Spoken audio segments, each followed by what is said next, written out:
जब दो समाज में झगड़ा हुआ, दो गुटों में झगड़ा हुआ, तो गुना एक पर क्यों दाखिल हुआ?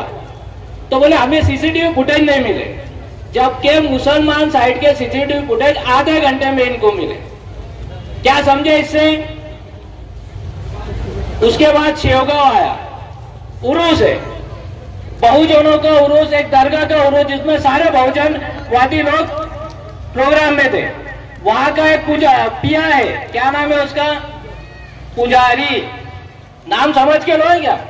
नाम इसलिए बोल रहा हूं क्योंकि इनके कौन से जातिवादी आतंकी संगठनों से कनेक्शन ये बाद में आएगा। अल्फाज में बहुत सोच समझ के इस्तेमाल करता हूं। उरूस के अंदर गाना लगना था, कौन सा? तुम्ही कितीही करा हल्ला, लय मजबूत भीमाचा किल्ला। पेट में दुखने लगा पीआई साहब के, और इलाज करने के लिए मैं तो था नहीं, क्योंकि प्रोफेशनली मैं डॉक्टर हूं। वो जो पेट दर्द था वो सिर में गया, जगह छोड़ दिया और बहुजनों के ऊपर लाठीचार्ज किया। उस वक्त के एसडीपीओ साहब को वहां बहुत बताया गया, हो गया। उसके बाद छत्रपति संभाजी महाराज के नाम से शेवगांव के अंदर मिरवणूक निकाली गई, जिसको पुलिस प्रशासन ने परमिशन तो दी नहीं, लेकिन प्रोटेक्शन दिया। बात समझिए, छत्रपति संभाजी महाराज के जयंती को शेवगांव में मिरवणूक निकलती है, जिसको प्रशासन परमिशन नहीं देता है लेकिन प्रोटेक्शन देता है।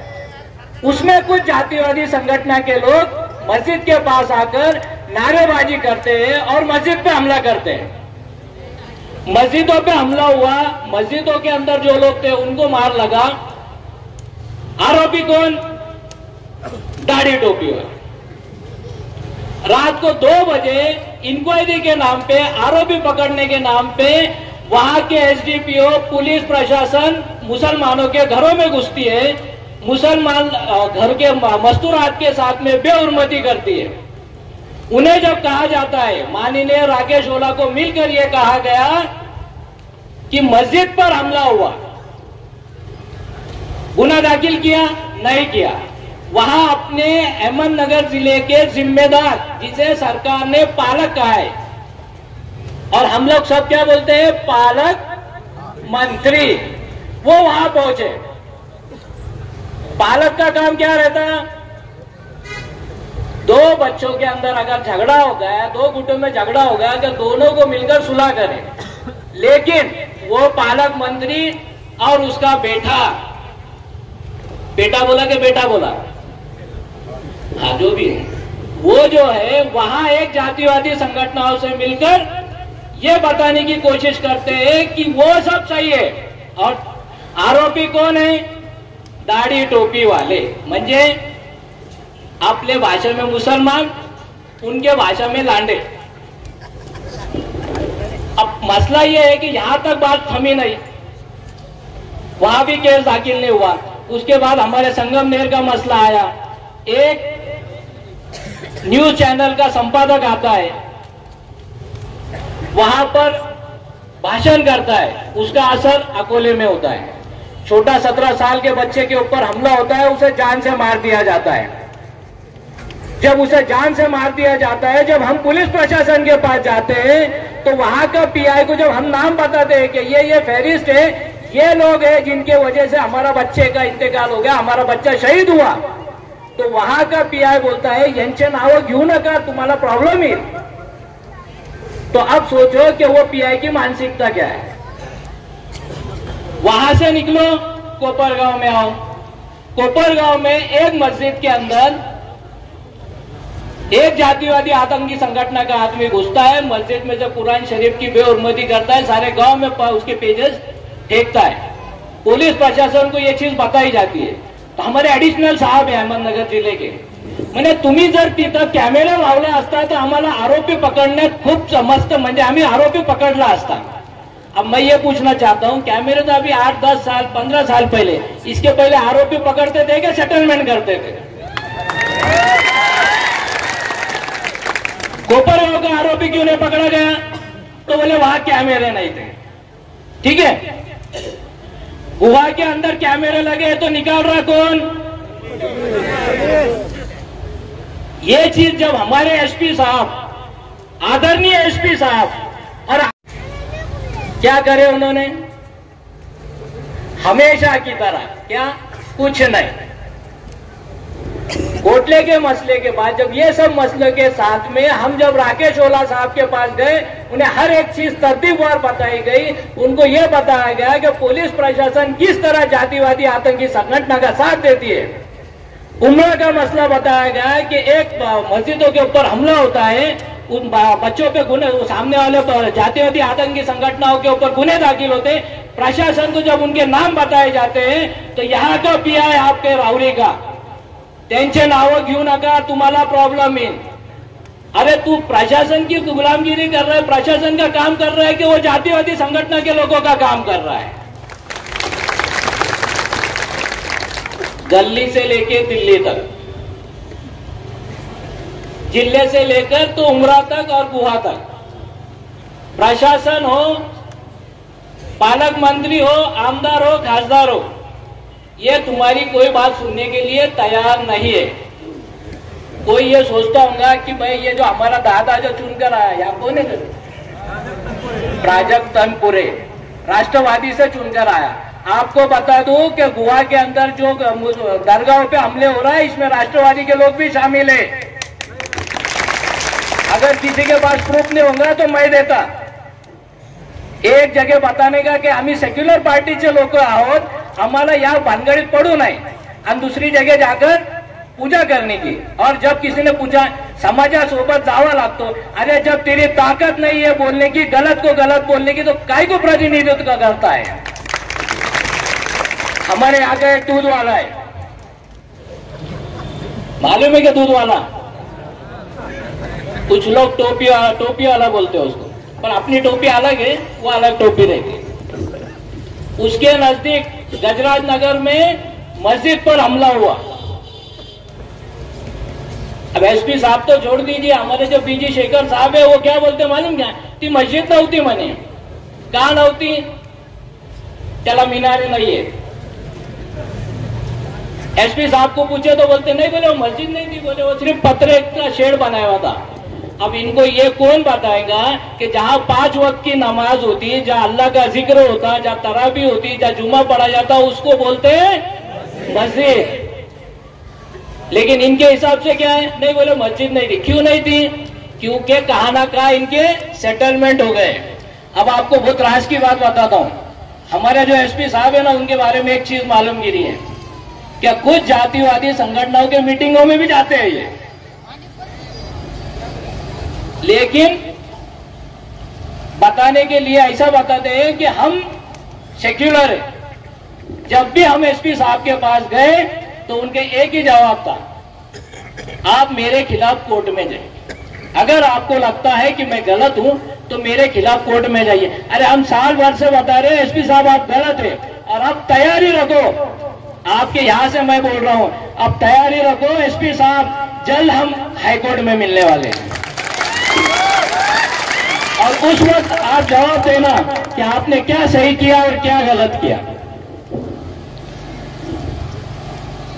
1258 फसली, ये तो ना पीछे वालों को मालूम रहेगा ना उधर वालों को मालूम रहेगा फसली किसे कहते हैं।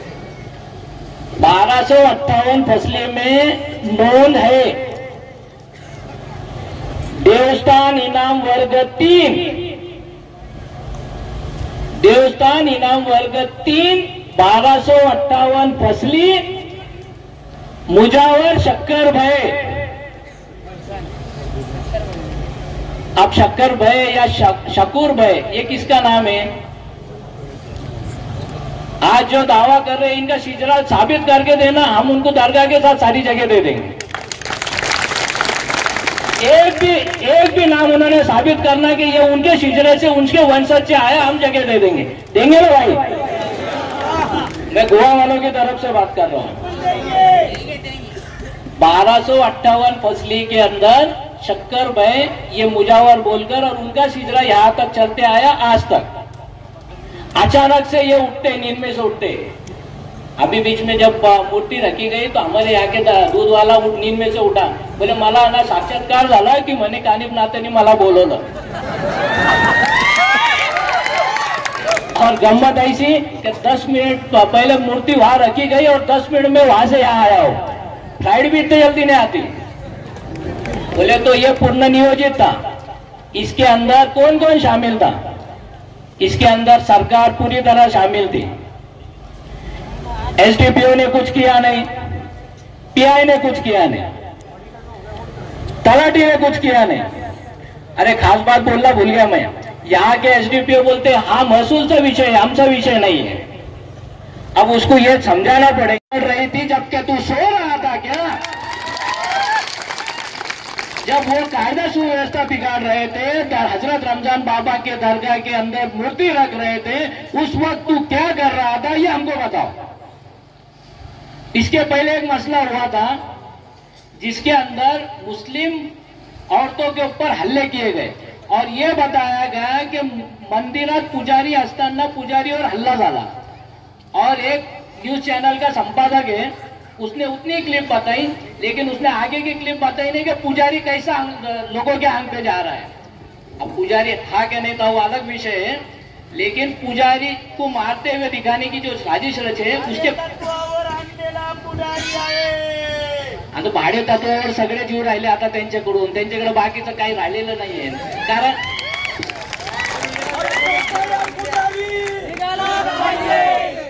कारण लोक प्रशासन जरी आपल्याकडून नसला ना तरी डॉक्युमेंट आपलेच है, कागज हमारे पास है।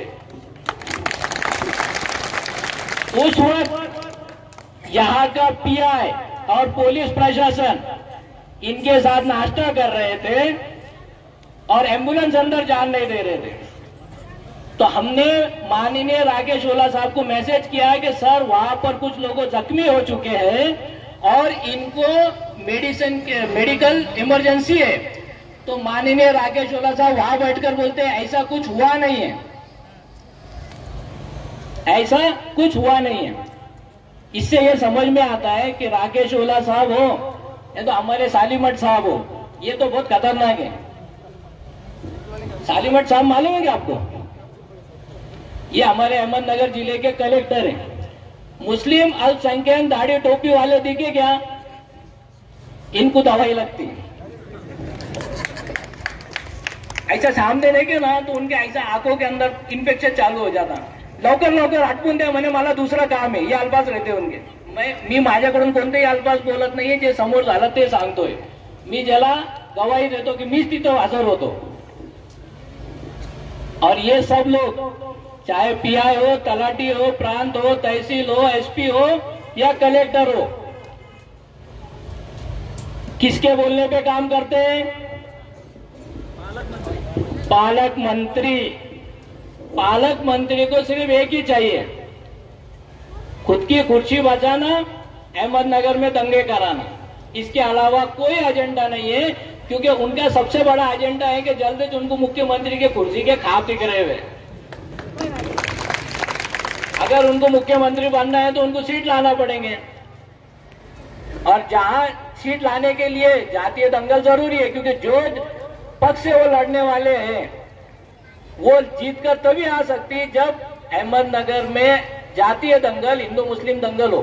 इसलिए साल भर से आप देखो, कोटला, रामवाड़ी, गजराजनगर, शेवगांव, उमरा, राहुरी, संगमनेर, अकोले, कोपरगांव, हर जगह नागर देवड़ा, अब्बी का नागर देवड़ा, मामूली सी घटना के अंदर उस बच्चे के ऊपर सिर में कोयता डाला गया, यहां से लेके यहां तक उसको फाड़ दिया गया, 45 से ज्यादा टाके गिरे, अभी भी वो मैककेयर हॉस्पिटल के अंदर एडमिट है।